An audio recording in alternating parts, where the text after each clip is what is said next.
Chapter 9. Kakashi rushed from the corridor, RC at his heels just when Ratchet's voice echoed around the bridge room. Understood. Ratchet out.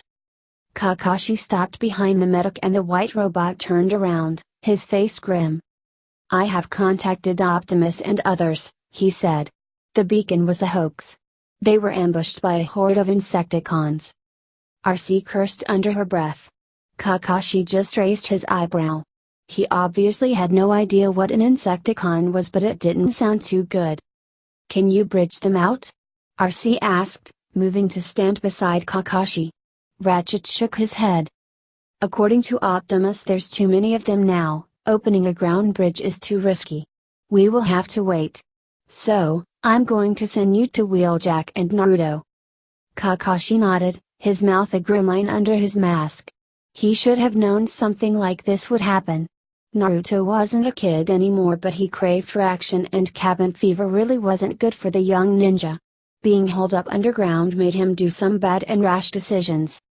What's the situation there then? RC asked, flexing her fingers. Soundwave, Dreadwing, and an unknown amount of flyers.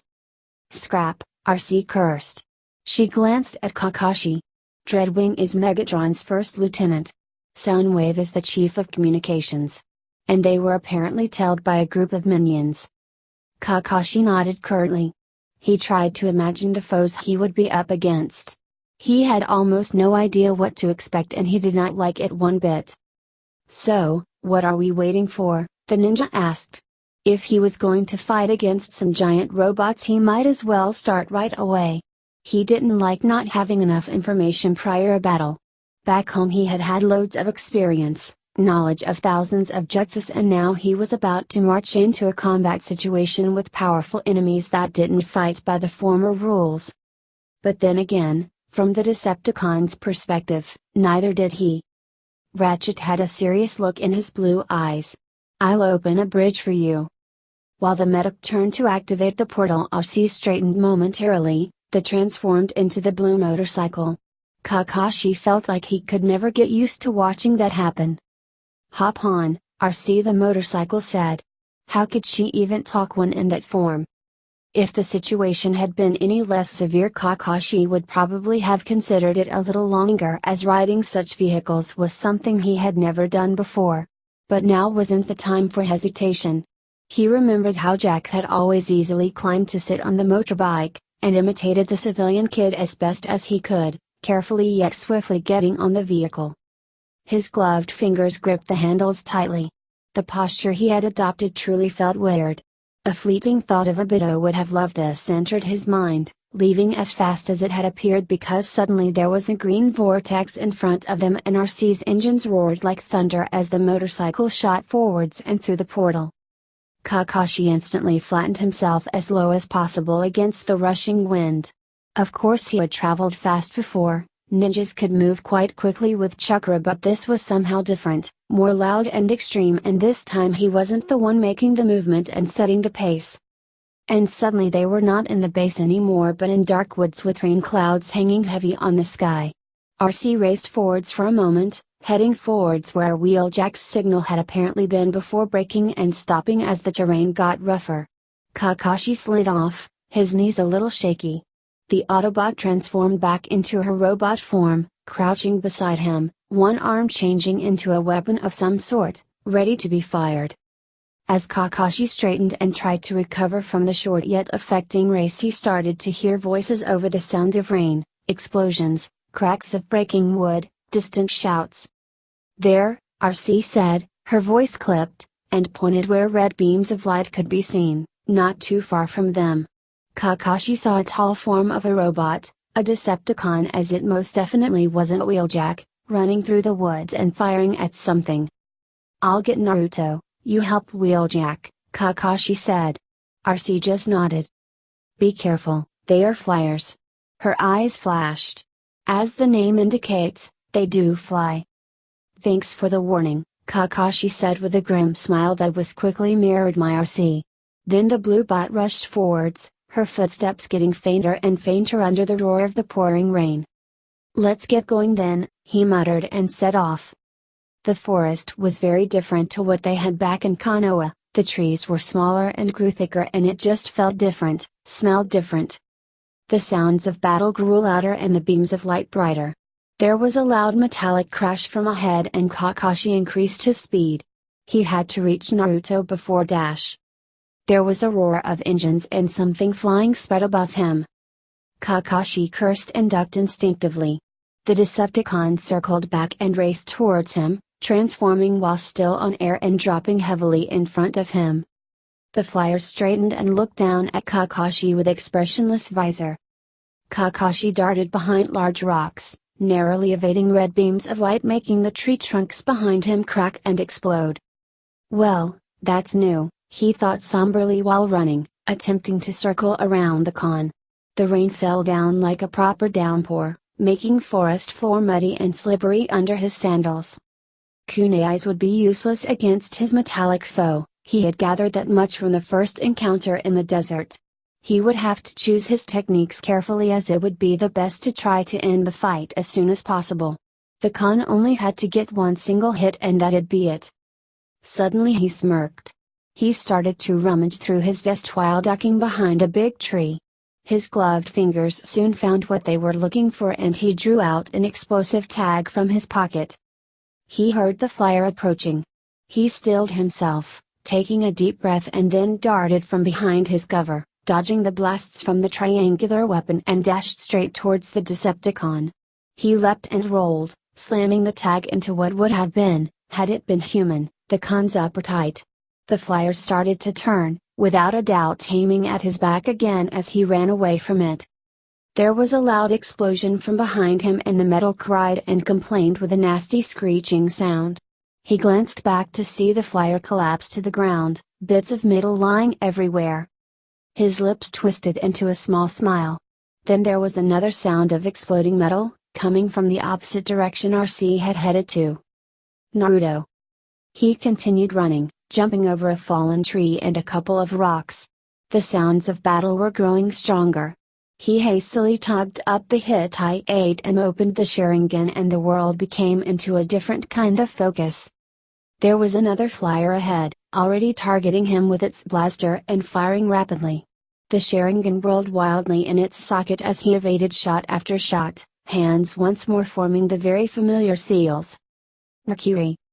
The surrounding gloomy woods were momentarily lit up by a white blue light that surrounded his hand as he dodged the flyer's final attempt to take him out by slamming its fist down at him. He struck out his fist and rammed it into the Decepticon's torso. The metal was forced to give way to the brute strength of his chakra-filled hand, and the middle of the flyer's torso soon had a smoking hole in it. The Jounin just managed to draw his hand out and jump back as the robot fell on its back to the ground.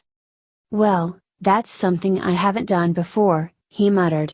He grimaced as he felt himself getting fatigued already.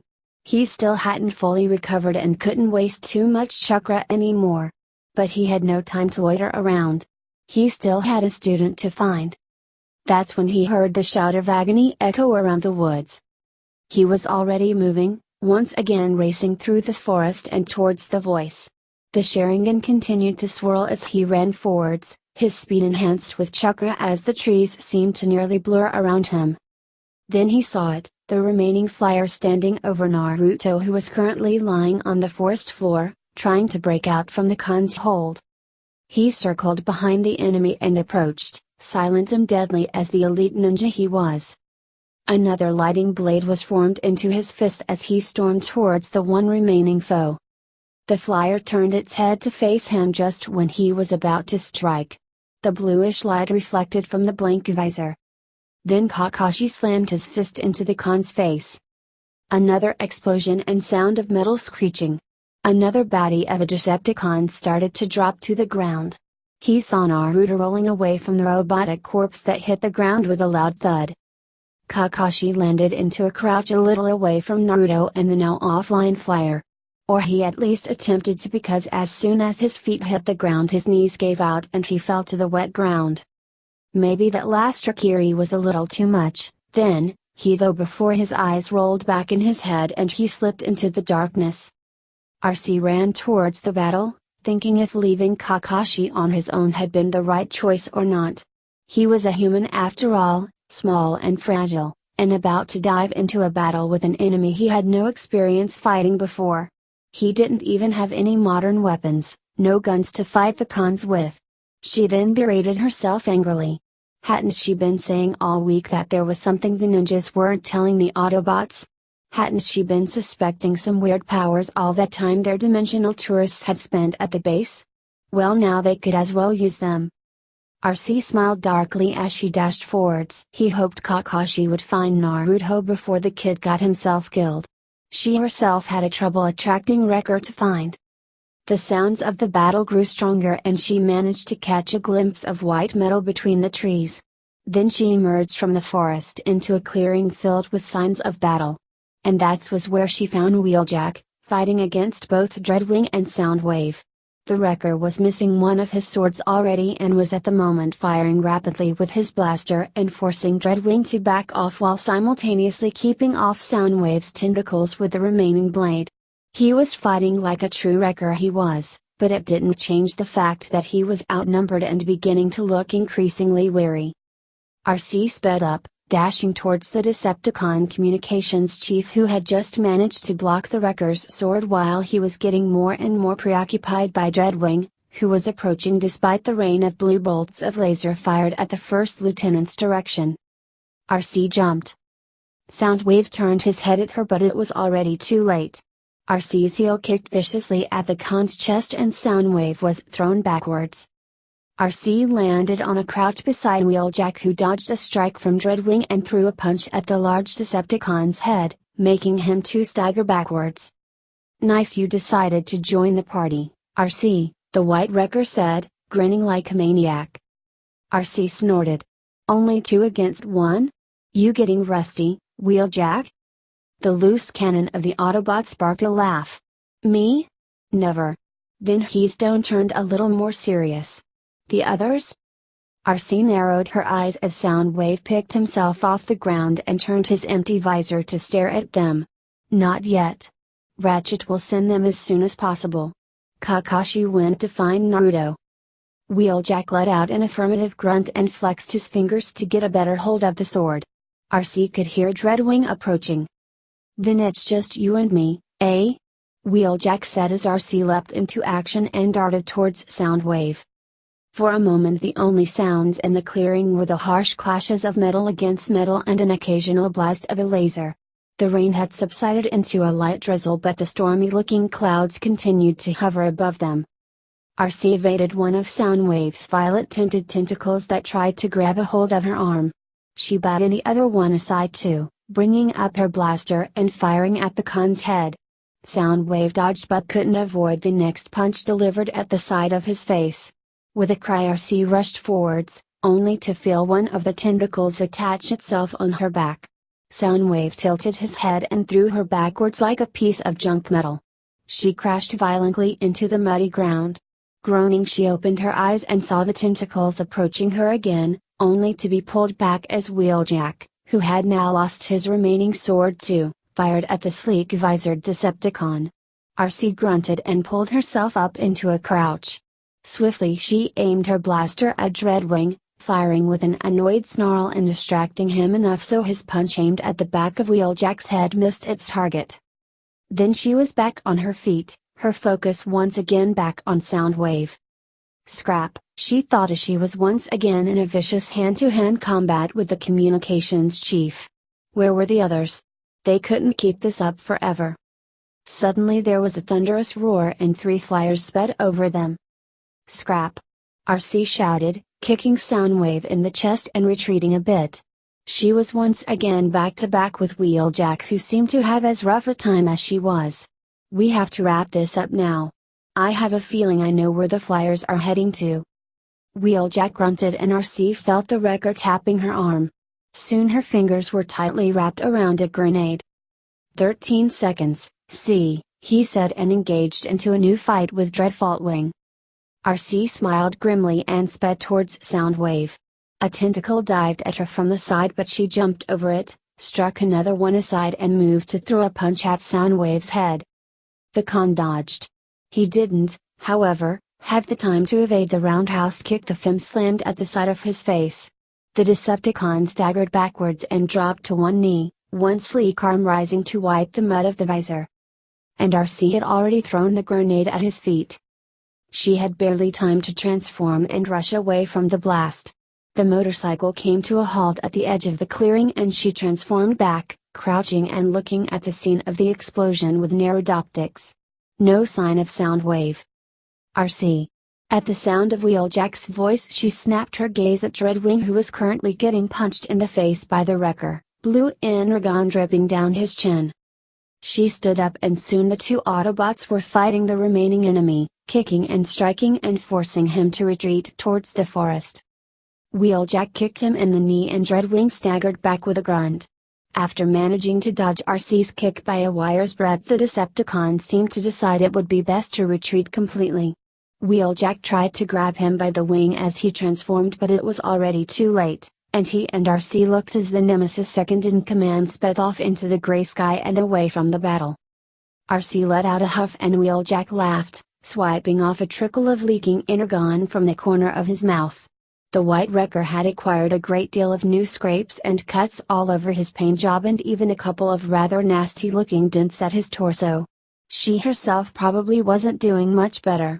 Oh, she could already hear Ratchet's outraged huffs and scolding words. Before either of them had time to say anything, there was an animalistic roar of fury emanating from the forest. They both whirled around. What on Cyberdern was that? Wheeljack cried out. RC stared at the dark woods. For a moment the forest was silent. Then there was an explosion loud enough to split audio receptors and a couple of trees seemed to fall down in the distance. RC and Wheeljack shared a look.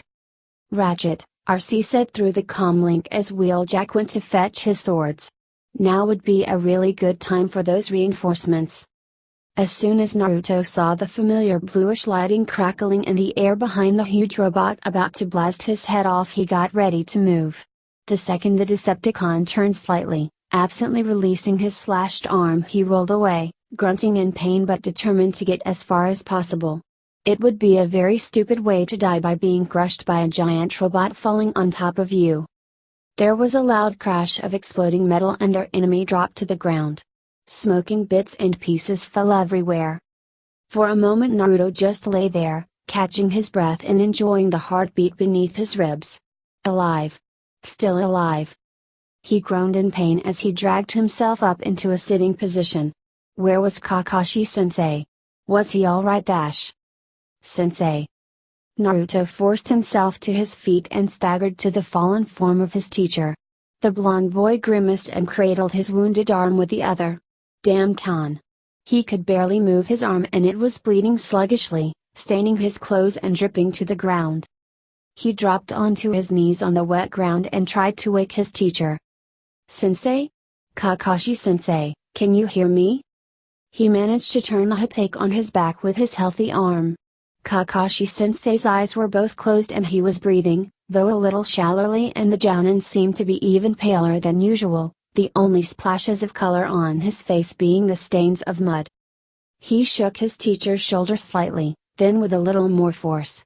The silver-haired man didn't even stir. Naruto cursed mentally. His sensei had overdone it again and drained all of his only partially recovered chakra reserves. Come on sensei, this is a very bad time to take a nap. He tried slightly tapping the copy nin's masked cheek. But Kakashi-sensei was definitely out cold and wouldn't be waking for a while. A roar of rapidly nearing engines split the air in the not-so-far distance. This was bad. Very bad. This was hideous, in fact. He could not manage any seals, not while his other arm was practically useless. Otherwise he could have easily made a couple of shadow clones and send them to get his teacher to safety. But now he could only do his best to drag Kakashi-sensei into a slightly more comfortable position where he wasn't lying directly in a puddle of rainwater. He sat there beside his teacher, holding his bad arm close to his side. Where was Wheeljack? If he had gotten rid of the sleek blue-black Khan, he would already be here, wouldn't he? And Kakashi-sensei hadn't hopefully come here alone. The Autobots would soon be here and his sensei would get to safety. A flyer dived from the sky, transforming and dropping into a slight crouch into the wet ground. Naruto bolted up, stifling a groan of pain. The flyer wasn't alone. Soon there were two others slightly behind him, all watching them with empty visors and the drizzling rain here and there streaming down the dark metallic surface. They aimed their triangle-shaped weapon straight at them. Naruto placed himself between the Decepticons and unconscious Kakashi-sensei. "You won't get him, you flying pieces of scrap metal," he threatened, because really, what else he could do? Throwing knives would be useless, and he cursed himself for not having any explosion tags with him. He should have checked Sensei's vest for them, now he didn't have the time for such things anymore. The con closest to him slowly tilted his head and took one step forwards. Naruto let his body slip into a fighting stance. His arm throbbed viciously. "Not. I step closer," he growled. He could not lose now, he could not. This wasn't just about him. Kakashi-sensei needed him. He wouldn't let the copy nin meet his demise while lying passed out on the forest floor because of having to help Naruto out of trouble. This was all his fault. He couldn't do any seals. He couldn't fight them. He couldn't run. His eyes flashed red. The flyer stepped closer. There was a fist, cloaked in a red bubbling aura, hitting the Decepticon in the lower torso with a shattering force. The robot was flown backwards, its metal back hitting a tree that cracked loudly and started to fall from the brute force. The flyer dropped to the ground, trying to drag itself up again. The two others glanced at their comrade, and then back to the ninja in apparent confusion and shock. Naruto dropped into a crouch to the forest floor from the leap he had made. The blond boy breathed raggedly, his shoulders hunched and one arm dangling uselessly at his side. But at the moment he was blind to the pain, blind to the odds and blind to anything that wasn't his enemies standing right in front of him. A second tail joined the blur of red around him, the oar's edges sharpening and making him appear very beast-like. He raised his head and met the visored gazes with red eyes full of rage. At that moment, Naruto was gone. The Kyuubi roared. Through the haze of rage and animalistic fury he saw the flyer on the left quickly raise its weapon again, aiming at him. The Kyuubi leapt forwards, face twisted in an ugly snarl as he plunged his now clawed fist into the Khan's side. The beast didn't care about the stabbing pain in his wounded arm that would have been debilitating if his eyes would still be blue and if Naruto would still be in charge of his body. Now it barely slowed the demon fox down at all. The Kyuubi drew back his arm from the strike and slammed his fist forward again, hitting the Khan in the torso before it could aim the gun at his head. The metal creaked, complained and gave way to the fist filled with demonic chakra. The flyer flew backwards and went down with a thunderous crash. There was a blaze of red light behind him and he barely managed to evade the laser beams hitting trees and ground behind him. He growled and leapt at the side, avoiding more shots of the triangular blaster the third enemy kept aimed at him. He suddenly dashed forwards hitting the ground in front of the flyer. It staggered back from the flying earth and rocks and tried desperately to land even one hit at the monster raging in front of it, throwing a punch at his head. The Kyuubi just snarled again, ducking under the strike and rammed his fisted hand at the Khan's leg. The flyer was forced to stagger backwards and it fell heavily to the ground as its leg could no longer support its weight. The Kyuubi stormed forwards, leapt and brought down the fist filled with red flaming chakra straight at the Decepticon's chest. The metallic body jerked violently and went completely still. As he stood there, hunched again and snarling at the world, the furious oar surrounding him spiked and grew, another tail finding its way out. The remaining enemy, the one that had finally picked itself up from the muddy ground, let its blaster sing and fired a shot after a shot after a shot at him. He roared in pain and rage as the tree trunk behind him exploded, sending sharp pieces of wood flying, a couple of them hitting his back. He leapt forwards, not minding the damage he was doing to his already battered arm as he dashed forwards, batting the aimed gun away with a sound of metal breaking and creaking under the force. He jumped, the demon chakra giving him lots of extra strength. Then he bashed his prey's visor in with one final strike of a chakra-covered fist. The prey's body jerked and it fell backwards on the muddy ground. Silence fell to the woods, broken only by the sound of the harsh breathing of the beast. The rain was practically non-existent now, only a slight drizzle dripping from the gray sky above. Then there was noise behind him and the Cubi turned to see two more robots running towards him. They both stopped dead when they caught a good look at him. The larger white one seemed to shout something at him, but it didn't penetrate the haze of bloodlust and anger clouding Naruto's mind. He would have stalked forwards, would have raced towards them and attempted to tear their metallic limbs off one by one until there would be nothing left but scattered pieces of metal. He would have tried it, wasn't it for the fact that his chakra reserves were rapidly draining, and it was enough for one single fact to enter his brain and slightly nudge the consciousness of the blonde boy's mind to rouse him from the hate-filled slumber his thoughts had ended up in. The ground before him was empty. Empty. Empty. The red eyes returned into azure ones and Naruto gasped loudly as he came back to his senses with a rush. His whole body hurt, his arm, his hand and knuckles and legs and back and everything, and he was so very tired. But there was still only one thought in his head as he watched the empty ground in front of him, not noticing RC and Wheeljack rush toward him. His knees gave out and he slumped down to the wet ground, the blood from his arm dripping down and mixing with the mud. His vision started to turn hazy as he stared at the forest floor before him. There still were tracks on the ground, marks of the man who had lain there just a moment ago. Kakashi-sensei. On a cliff not too far from the spot where the blonde-haired human was attempting to wake up his apparently unconscious companion, Soundwave was crouching and intently staring at the two humans down below. He watched as the reinforcements dived from the sky, 3 flyers landing in front of them. The communications chief tilted his head. There were ugly scrapes and dents all over his body, marks from the explosion he had barely managed to escape from. Not completely, but enough not to have ended up in a smoking pile of scrap metal and wreckage. Someone might have snorted at his actions, called him a coward for retreating and leaving Dreadwing behind. That wrecker he had fought against, for example, would probably get even more arrogant after he left the battle. But Soundwave had no interest in such things. Values like honor in battle did not interest him. He was here to fulfill Lord Megatron's orders, not to engage petty quarrels with battle-crazy wreckers. It had been most interesting to watch the gray-haired human dispatch the flyer. It was something the communications chief had never seen before, had never imagined a mere human could do such a thing. But Soundwave was becoming quite certain these were no ordinary humans, not by any standards. He didn't know how the younger one had managed to beat 2 other flyers. Maybe he had similar abilities as his comrade, that lightning-like power he had used to wipe out the flyer.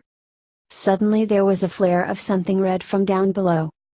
Soundwave watched in expressionless awe as a cloak like flaming red aura started to bubble around the blonde-haired human, enveloping him completely, making him appear nearly beast-like. The sleek Decepticon watched in silence as what could he call it? He didn't like not having clear definitions. Human attacked the flyers, not even minding his injuries, and almost took one of them down with a single blow. Well, this was turning out to be rather fascinating. He watched the boy closely, how he snarled and growled almost animal-like, without any trace of any human awareness, any of those Soundwave was aware of. He would be very interesting research material. And that's why he recorded every second of it. But now was not the time to catch the boy, still raging like there was nothing but the fury left in his head, as he was mauling the remaining flyers with nearly startling efficiency. It would be too risky to attempt anything. The other one, instead, he transformed and dove off the cliff.